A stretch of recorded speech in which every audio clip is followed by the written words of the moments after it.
सरकार मतलब जगह गरीबी दूर होगा।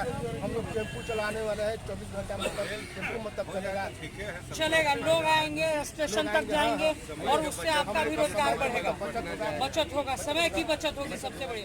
आज और पटना जाने में 2 घंटा लगता है, ऐसे आधे घंटे में लोग पहुंच जाएंगे और 20 से 25 रुपया किराया हो जाएगा। बिल्कुल। और क्या आप क्या करते हैं? अपना नाम बता दीजिए। राम कलेश।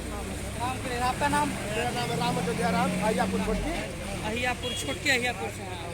जानना चाहेंगे, आपने काफ़ी दुनिया देखी हुई है चचा, और रेलवे का जो पहला बार आवाज़ उठाए थे चंद्रदेव वर्मा 1980 में, और आज 42 साल हो गया और अभी तक रेल नहीं बना है।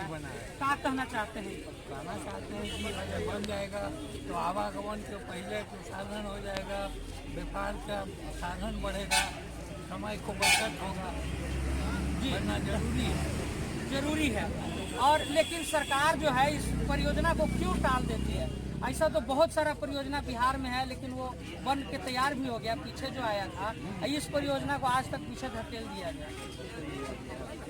सरकार का कमी है, सरकार का कमी है, जनता का कमी। क्योंकि अरवल का जो भी विधानसभा में जो जीत के जाते हैं वो अरवल के नहीं होते हैं, पटना से आता है और लोग यहाँ से जीत जाता है। ना तो यहाँ विधायक होता है, ना एमपी यहाँ के होता है।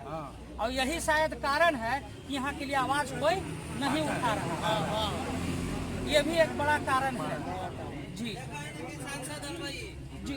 जैसे कुछ लोग, मनोज सिंह यादव हैं, एक ये बिहटा अरवल रेलवे संघर्ष समिति है, वो लोग आज सत्याग्रह पे बैठने वाले थे दिल्ली में, तो सरकार उन लोगों को पकड़ के 4 घंटे जेल में डाल दी है।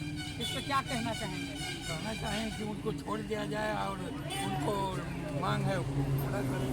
जी, मांग पूरा किया जाए, क्योंकि 400 करोड़ का ये परियोजना था, अब ये 3600 करोड़ का परियोजना हो गया है। इतना महंगा हो गया है और विकास दर भी यहाँ का नीचे है, इसी वजह से। क्या लगता है सर, आप इसमें कुछ हो पाएगा? आपका क्या अनुभव है? हो जाएगा, जरूर है, वो क्या नहीं हो जाएगा। संघर्ष जीवन है, संघर्ष ही जीवन है। बिल्कुल सही कहना है आपका। आपका नाम चाचा? कमला सिंह।